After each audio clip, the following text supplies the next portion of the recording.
आपके लिए एक अच्छी सी कहानी लाए हैं। चलिए स्टार्ट करते हैं। जून का महीना था। चिलचिलाती धूप में रामलाल अपने मन में बड़बड़ाता हुआ जा रहा था। धूप इतनी तेज़ थी कि ज़मीन भी आग सी तप रही थी। रामलाल के पैर में चप्पल भी नहीं थी। वो नंगे पैर लंबे लंबे पैंगों से आगे बढ़ता जा रहा था। उसको अपनी नहीं बल्कि अपने खेतों की बहुत ज़्यादा फिक्र थी। जंगली बूंदे के झुंड खेतों में आते थे और कुछ ही मिनटों में खेत को तहस नहस कर देते थे। रामलाल के खेत में इस साल बहुत ही अच्छी तरबूजे की फसल लगी थी, जिससे देखकर उसकी जान में जान आती थी। उसके पास पैसा नहीं था, लेकिन उसे गांव के ही एक ज़मींदार से पैसा उधार लिया था, जिस पर ज़मींदार का ब्याज बहुत तेज़ी से बढ़ रहा था। रामलाल मन ही मन में सोच रहा था, इस बार तरबूजे बहुत अच्छी हुई है। ज़मींदार का सारा कर्ज चुका दूंगा और इसके बाद अपनी बीवी के लिए एक अच्छी सी साड़ी और अपने लिए एक कुर्ता खरीद लेंगे। बच्चों के पास भी कपड़े नहीं हैं, उन्हें भी कुछ न कुछ देना पड़ेगा। आगे सर्दी भी आने वाली है, जिसके लिए रजाई और कंबल भी लेना पड़ेगा। वो यही सब अपने मन में बड़बड़ाते हुए खेतों की तरफ जा रहा था। उसे अपने पैरों की फिक्र नहीं थी। आम आदमी तो ऐसे गर्मी में नंगे पैर नहीं चल पाता, लेकिन रामलाल अपने मन में सपने देखता हुआ अपने खेतों की ओर बढ़ता चला जा रहा था।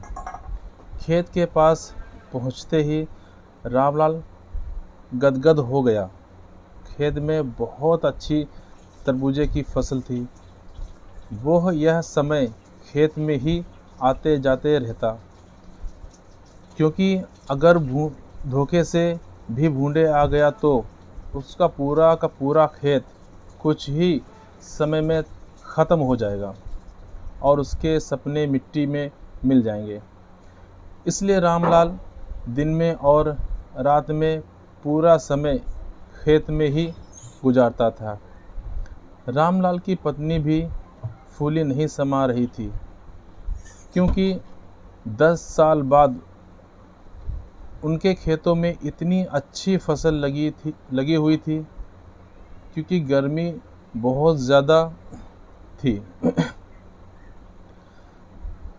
जमींदार अक्सर आके रामलाल को धमकी देता और कहता था, फसल काट दो और मेरी पाई पाई चुका दो, नहीं तो तुम्हारे लिए अच्छा नहीं होगा। रामलाल ने हाथ जोड़कर कहा, इस साल खेत में फसल अच्छी लगी है साहब, मैं आपका एक एक पैसा चुका दूंगा। तरबूजे की फसल लगभग तैयार ही थी।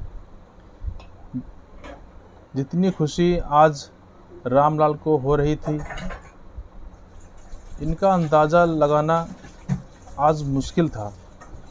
वह मन ही मन में खुशी से झूम रहा था, लेकिन उसको पता था कि अगर ज़रा सी भी हमसे चूक हुई तो मेरा सब कुछ नष्ट हो जाएगा।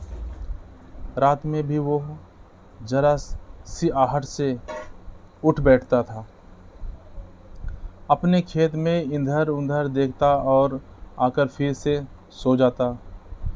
उसकी नींद कभी पूरी नहीं हो पाती थी।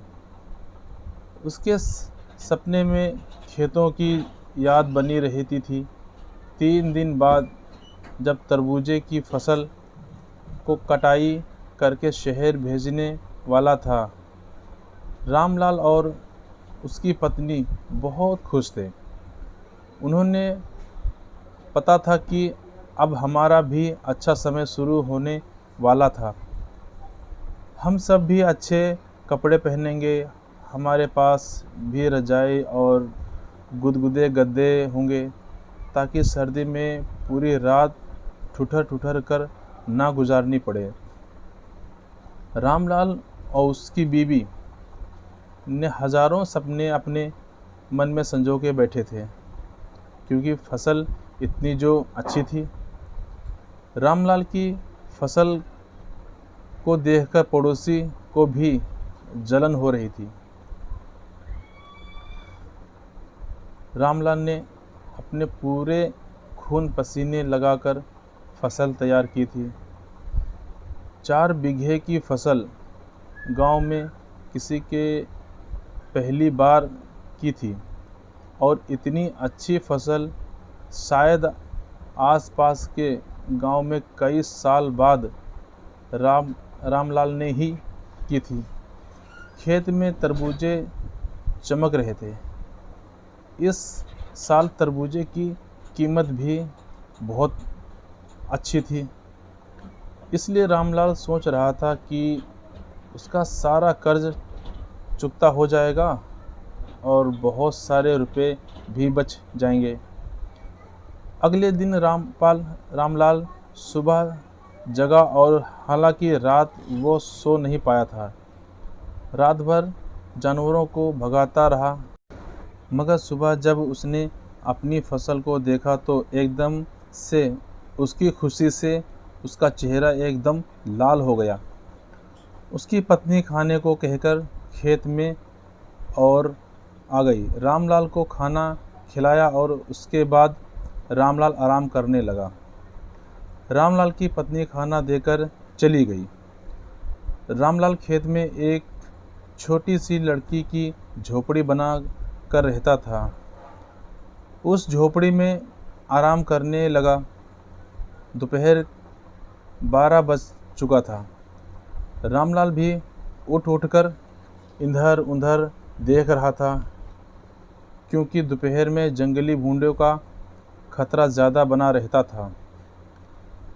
चारों तरफ धूप के कारण सनसन की आवाज़ आ रही थी।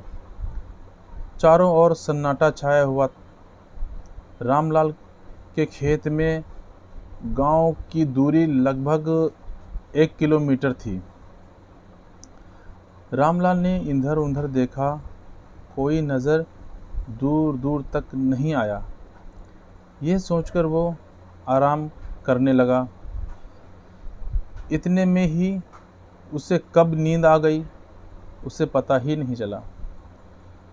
रामलाल को नींद आते ही एक भूंडा का बड़ा झुंड आया और उसके खेत में टूट पड़ा। रामलाल इतना थका हुआ था कि वो बेहोश ही गहरी नींद में सो गया।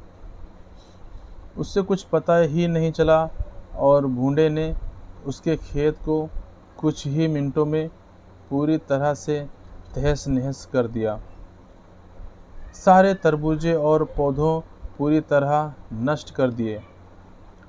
रामलाल नींद में सपने देख रहा था।